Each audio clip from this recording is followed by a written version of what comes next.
بالله من الشيطان الرجيم بسم الله الرحمن الرحيم إن الله وملائكته يصلون على النبي يا أيها الذين آمنوا صلوا عليه وسلموا تسليما اللهم صل على سيدنا شفيعنا ومولانا محمد وعلى آل سيدنا شفيعنا ومولانا محمد وبارك وسلم صلاة وسلام عليك يا رسول الله. الحمدللہ آج کی اس نورانی مجلس میں حاضری کا شرف حاصل ہوا.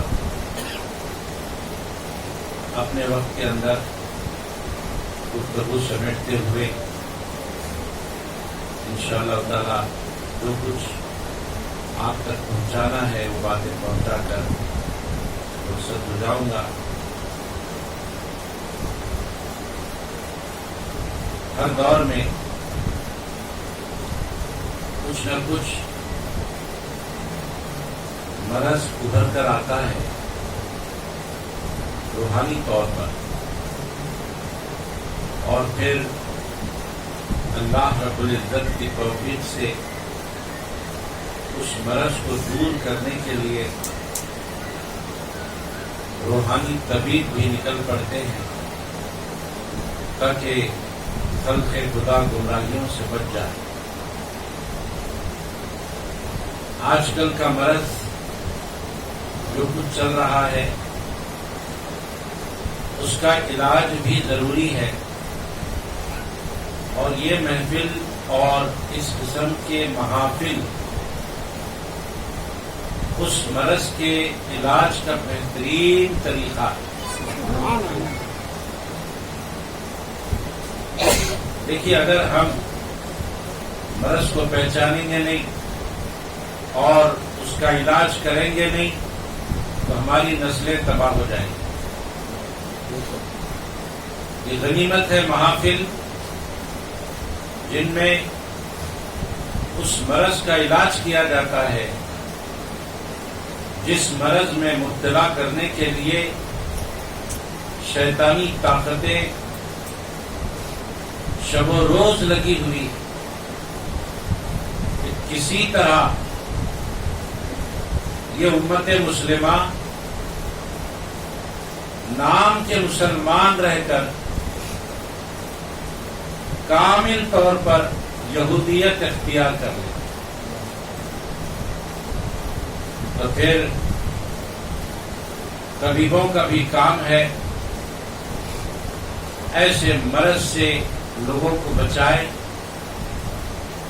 جس سے ایمان تباہ، آخرت تباہ، سب کچھ تباہ. آج ہی میں یوٹیوب پر دیکھ رہا تھا، ایک صاحب عالمانہ لبادہ اڑے ہوئے، دیکھنے میں ایسے معلوم ہوتے ہیں کہ عالم صاحب ہیں. اب یہ امت اتنی بھولی بھالی ہے کہ کوئی بھی عالمانہ لباس اوڑھے ہوئے آیا اور جو بھی کہہ دیا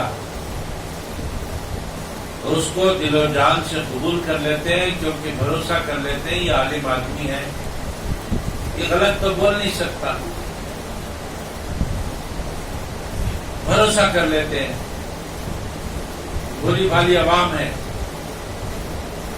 لیکن اس عوام کو کیا معلوم کہ وہ ایک مسلمان کے بھیس میں یہودیوں کا ایجنٹ بنا ہوا ہے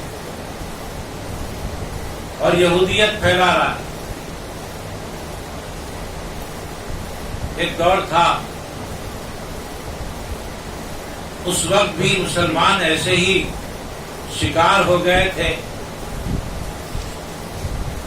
اس مرض کا، جو مرض ایک یہودی مسلمان کے لباس میں آ کر پھیلا رہا. اور وہ دور صحابہ کرام کا دور تھا، ابھی صحابہ موجود تھے دنیا میں. ابن سبا نام کا ایک آدمی جو یہودی تھا، اور مسلمان عالم کے بھیس میں مسلمانوں میں آ گیا، آ کر مسلمانوں میں تفرقہ ڈالنے لگا۔ لوگ اسے مسلمان عالم دین سمجھ کر اس کی باتوں پر یقین کرنے لگے۔ نتیجہ یہ نکلا کہ مسلمان آپس میں بٹ گئے، سنی شیعہ میں بٹ گئے۔ آج تک وہ جھگڑے چلے آ رہے ہیں، وہ مرض چلا آ رہا ہے۔ تو آج ہم بھی یوٹیوب پر دیکھ رہے تھے، ایک عالم کی صورت میں ایک عالمانہ لباس اوڑھے ہوئے بندہ بیان کر رہا ہے، لوگوں کو چیلنج کر رہا ہے، بول رہا ہے کہ یہ ربیع الاول شریف کا مہینہ آ گیا ہے، اب مسلمان میلاد منا رہے ہیں۔ اب وہ چیلنج کر رہا ہے کہ کیا اللہ نے میلاد منانے کا حکم دیا؟ کیا اللہ کے رسول نے میلاد منانے کا حکم دیا؟ کیا قرآن میں ذکر میلاد ہے؟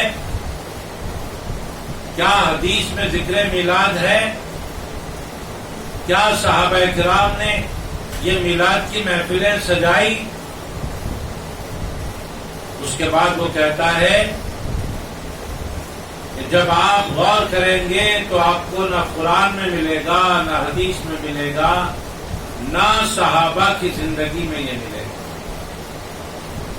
یہ سب بدعت ہے، یہ دین میں نیا کام ہے، اور جو کام دین میں نہیں ہے اس کو دین میں شامل کرنا یہ بہت بڑا گناہ ہے۔ اس قسم کی باتیں وہ کر رہا ہے۔ ظاہر ہے کہ ہر آدمی تو اس کا شکار نہیں ہوگا، مگر کچھ لوگ تو اس کی بات پر یقین کر لیں گے کہ بھئی واقعی یہ بات تو ہے۔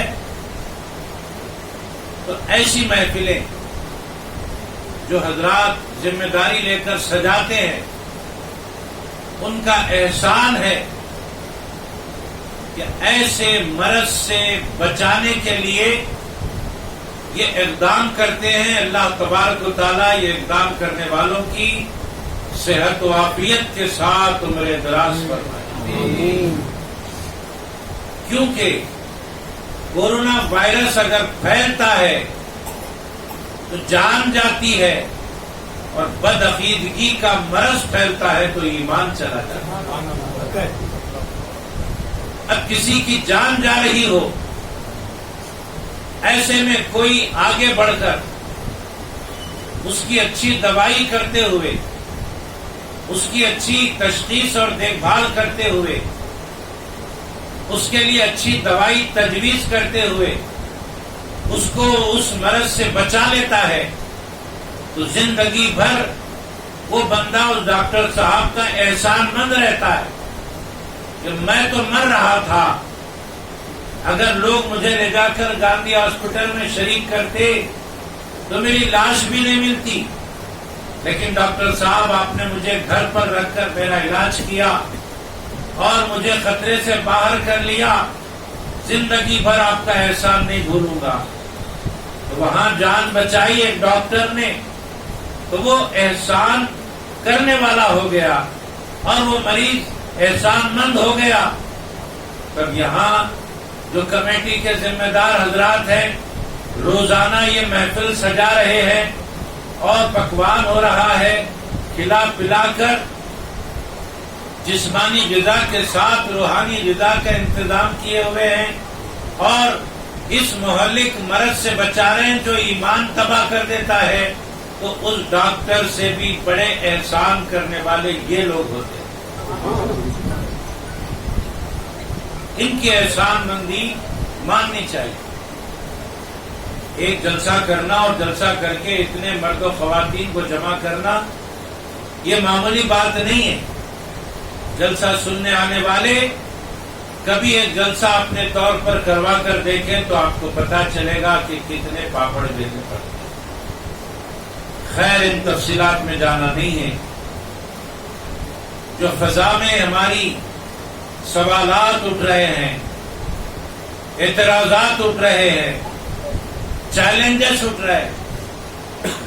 ہو سکتا ہے مجھ سے پہلے بھی کوئی مقرر، کوئی خطیب یہاں اس کا جواب دیا ہوگا، مجھے پتا نہیں، لیکن میں بھی ان سوالوں کا، ان اعتراضات کا جواب دے کر یہاں سے جاؤں گا تاکہ نوجوان نسل کو پتہ چل جائے کہ یہ کوئی بدعت یا کوئی ناجائز کام نہیں ہے، اور یہ ایسا کام نہیں ہے جو ہم بیکار کے یوں ہی کر رہے ہیں، بلکہ ذکر میلاد النبی علیہ الصلوۃ والسلام قرآن مجید میں بھی ہے، احادیث مبارکہ میں بھی ہے، اور صحابہ کرام کی زندگیوں میں بھی۔ یہ نوجوان کو آج کے معلوم ہو جائے، ورنہ کیا بات ہے، کل تک کوئی میلاد مناتا تھا اور آج مخالف ہو گیا، کل تک کوئی یا رسول اللہ بولنے والا تھا، آج مخالف ہو گیا، کل تک کوئی بارگاہوں کو اولیاء اللہ کی جانے والا تھا، آج نہیں جا رہا ہے، شرک بدعت بول رہا ہے۔ وجہ کیا ہے؟ وجہ یہ ہے کہ ایسے محافل سے دوری آدمی کو بدعقیدہ بنا دیتی۔ اب جس بندے نے میلاد منانا چھوڑ دیا مناتے مناتے، اس کی وجہ یہ ہے کہ مناتا تو تھا مگر اسے پتا نہیں تھا کہ اس کی بنیاد کیا ہے، اسے پتا نہیں تھا کہ اس کا جواز کیا ہے، اسے پتا نہیں تھا کہ یہ کہاں تک صحیح ہے اور اس کے دلائل کیا ہے۔ پتا رکھ کر منانے والا آگے والے کو لاجواب کر دیتا ہے۔ الحمدللہ مجھے اس بات کا یقین ہے کہ یہ پابندی سے جو مجالس اٹینڈ کرنے والے ہمارے نوجوان یہاں نظر آ رہے ہیں، اگر ان سے کوئی ملے اور ان کو کوئی بہکانے کی کوشش کرے، میں دعوے کے ساتھ کہہ سکتا ہوں کہ ان میں سے ایک نوجوان بھی ہرگز گمراہ نہیں ہوگا، کیونکہ وہ تنہا پھرنے والا نہیں ہے، وہ اس خانقاہ سے جڑا ہوا ہے۔ یہ خانقاہ سے جڑا رہنا اس کو گمراہ ہونے سے بچائے۔ اب آئیے ہم بتاتے ہیں، اوروں نے بھی بتایا ہوگا کہ جشن میلاد النبی کا مطلب کیا ہے۔ ہم جو کر رہے ہیں، جو کچھ کر رہے ہیں وہ سمجھ کر کریں، ورنہ کوئی بھی ہمیں پلٹا دے گا راستے سے۔ جس راہ پر، جس منزل پر ہم جا رہے ہیں، اس کے راستے ہمیں پتہ ہونا چاہیے۔ اگر ہماری منزل کے راستے ہم کو پتہ نہیں ہے، راستے میں کوئی بھی ملے گا، مل کر بولے گا کہاں کے ارادے ہیں، ہم بولیں گے ہماری منزل فلاں جگہ ہے، ہم جا رہے ہیں، وہ کہے گا نہیں نہیں یہ آپ کا راستہ نہیں ہوتا، آپ کو اگر اپنی منزل پر جانا ہے تو اس راستے سے جائیے۔ ہم کو پتہ نہیں نا کہ ادھر کون سا راستہ جاتا ہے، ہم اس پر بھروسہ کر کے ادھر چل پڑتے ہیں تو پھر منزل سے دور ہو جاتے ہیں۔ تو جس منزل پہ جا رہے ہیں اس منزل کا راستہ پتہ ہونا چاہیے، وہی راستہ آپ کو بتایا جا رہا ہے۔ قرآن میں ذکر میلاد ہے، حدیث میں، صحابہ کی زندگیوں میں ہے۔ جاننے کی ضرورت ہے، دیکھنے کی ضرورت ہے، سمجھنے کی ضرورت ہے۔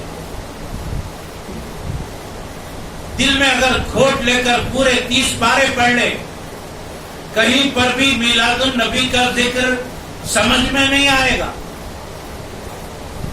دل میں کھوٹ رکھ کر پوری صحاح ستہ پڑھ لیں، 6 کتابیں، ذکر میلاد النبی سمجھ میں نہیں آئے گا، دکھائی نہیں دے گا۔ دل میں کھوٹ رکھ کر صحابہ کی زندگیوں کو دیکھیں تو پھر کسی صحابی کی زندگی میں ذکر میلاد پاک نظر نہیں آئے گا، سنائی نہیں دے گا، دکھائی نہیں دے گا، کیوں؟ دل میں کھوٹ ہے۔ وہ دل کا کھوٹ آنکھوں میں آ جاتا ہے، اور وہ آنکھیں حق دیکھنے سے انسان کو محروم کر دیتی ہے. اسی لیے ہمارے حضرت صدر الشیوخ رحمت اللہ علیہ اکثر فرمایا کرتے تھے، آپ لوگوں میں سے بھی جو بزرگ ہیں وہ سنے ہوں گے، حضرت فرماتے تھے بتلاؤں تمہیں کیسے کیا کیا نظر آتا ہے جس کی نظر جیسی ویسا نظر آتا ہے. نظر پاکیزہ رکھو، نظر منصفانہ رکھو، تو پھر قرآن میں بھی میلاد نظر آئے گا، حدیث میں بھی میلاد نظر آئے گا، اور صحابہ کی زندگیوں میں بھی میلاد نظر آئے گا. جشن میلاد النبی یہی ہوتا ہے نا. اب اس کے معنی کیا ہے، اس کا مطلب کیا ہے؟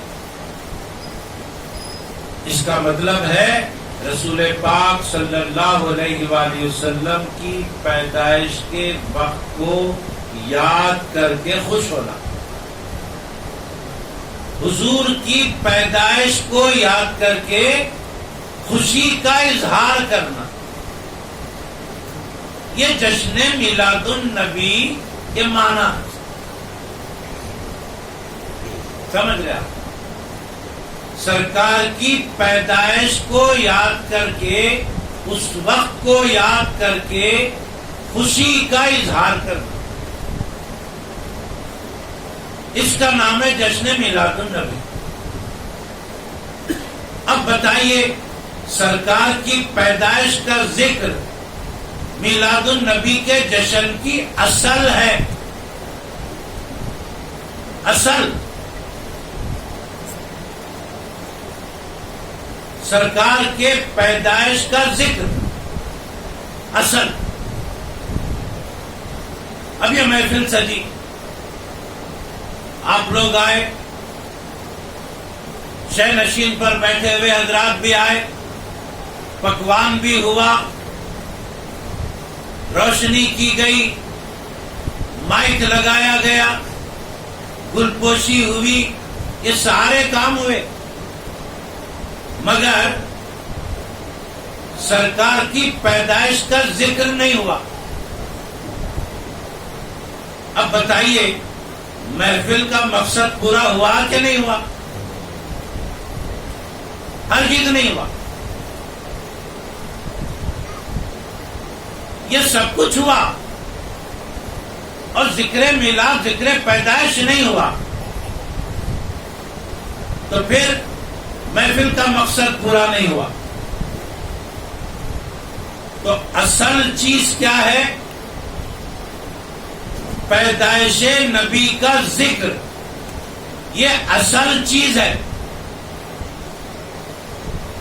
تو پیدائش رسول کا ذکر، نبی کی پیدائش کا ذکر، یہ اصل ہے.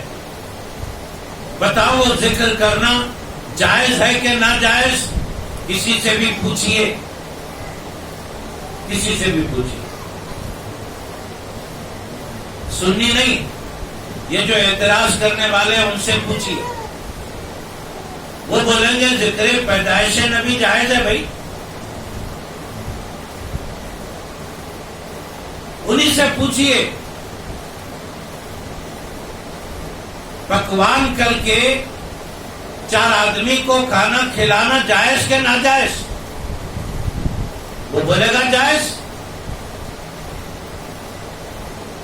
نعت خوانی، وہ بولے گا جائز. قرأت کلام پاک، وہ بولے گا جائز.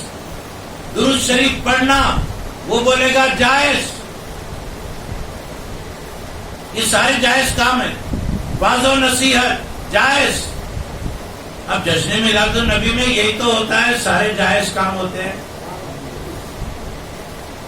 اب اعتراض کرنے والا بھی ساری چیزوں کو جائز بولتا ہے. اب ہم اس سے سوال کریں جشن میلاد النبی، وہ بولے گا ناجائز. جتنے کام ہوتے ہیں وہ سب جائز بولے گا، اور جشن میلاد النبی ناجائز بولے گا. یہ تو بات ایسے ہی ہوئی. کسی سے پوچھا گیا دودھ جائز ہے کہ ناجائز؟ بولا جائز. شکر جائز ہے کہ ناجائز؟ بولا جائز. کھجور جائز کہ ناجائز؟ بولا جائز. کاجو بادام جائز کے ناجائز؟ وہ بولا جائز. سیویاں جائز کے ناجائز؟ بولا جائز. اچھا یہ بتا شیر خورما جائز کے ناجائز؟ بولا ناجائز. ایسی بات ہو گئی. ارے شیر خورمے میں یہی تو چیزیں رکھی ہوئی ہے. جب ساری چیزیں جائز ہیں اس میں تو شیر خورما ناجائز کیسا ہو گیا؟ جشن میلاد النبی یہاں ہو رہا ہے. دیکھیے آپ ماشاءاللہ سے کافی عورتیں ہیں, کوئی بے پردگی نہیں ہے, پورے گوشے پردے کے ساتھ. کتنا پاک اور نفیس ماحول ہے.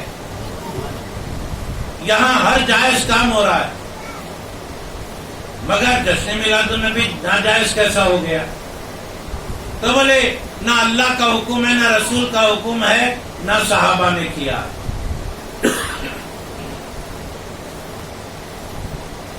ہم پوچھنا چاہتے ہیں کیا کبھی کسی سنی عالم نے جشن میلاد النبی کو فرض قرار دیا؟ ہرگز نہیں. فرض قرار دیا نہیں دیا. تو جب کسی سنی نے اس کو فرض نہیں کہا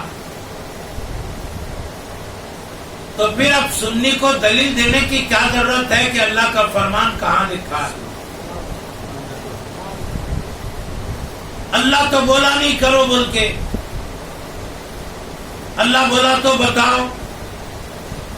ارے بھائی اللہ اگر کوئی کام کرنے کے لیے بولا تو وہ فرض ہو جاتا. کوئی سنی اس کو فرض کہا کیا؟ نہیں. جب فرض نہیں کہا تو پھر آپ یہ کیوں پوچھ رہے ہیں کہ اللہ کا حکم کہاں ہے بتاؤ؟ اللہ کے رسول نے حکم دیا کیا؟ کیوں پوچھ رہے ہو؟ کیا ہم نے اس کو سنت مؤکدہ کہا؟